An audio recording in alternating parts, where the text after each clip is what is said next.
Hello, trading is closed on January 12th, 2015. I'm Jeffrey Tennant. As usual, let's review my last calls first.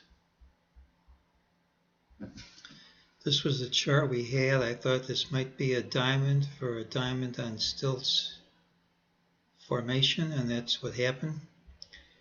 This looks like a diamond. You'll recall that we only need half of it. Here's a quarter, and here's the other quarter, and there is support at the origin of the left stilt.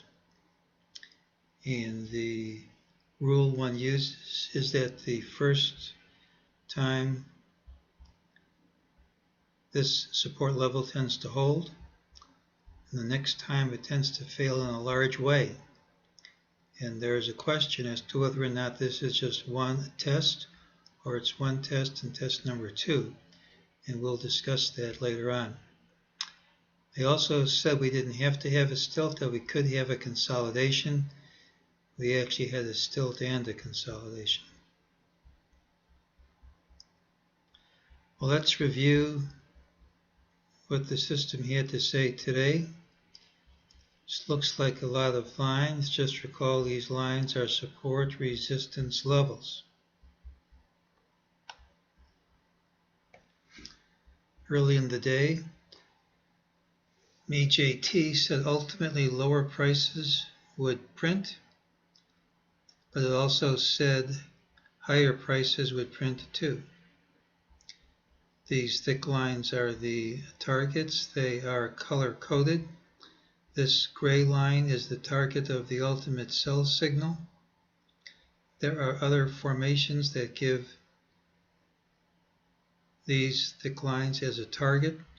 One of them was hit early in the day on the nose. We then rallied.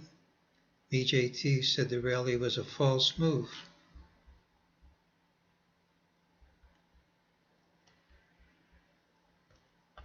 It said prices would return to this line, which they did. Later in the afternoon, there was a sell signal and an ultimate sell signal, but also a target that we would return to this thick blue line.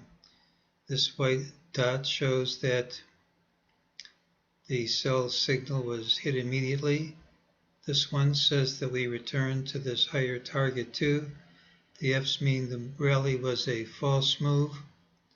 We then dropped, hit the target from this afternoon, and this gray line, as you'll recall, was the sell target from early in the day. So we had a lot of targets hit pretty much on the nose. All these lines are support, so there's a lot of support at today's lows from the mejt system. We also have support from this big trend line here, right on the nose.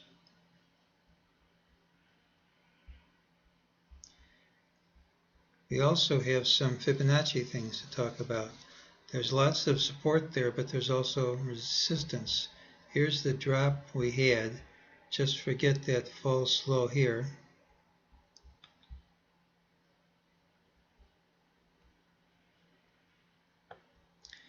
If you set the Fibonacci grid at 61.8, 50, and 38.2%, we'll see we had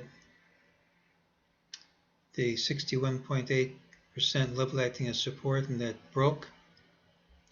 We had the 50% level serving as support, and that broke.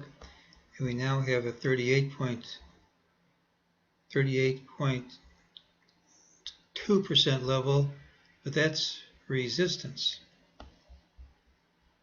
So we are now trading under Fibonacci resistance. And if you come here, we'll see that we broke through the 61.8% level here. We've already had a test of the 38.2. There really is no reason to test it again.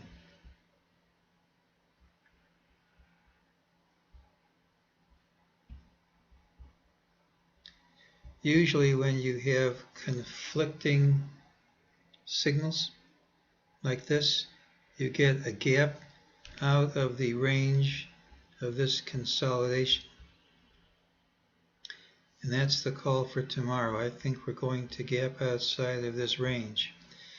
I'm not too good at predicting which direction, but in general, when you retest the lows more often than you retest the highs, lower is the way you break. But it's not enough for me to risk money on.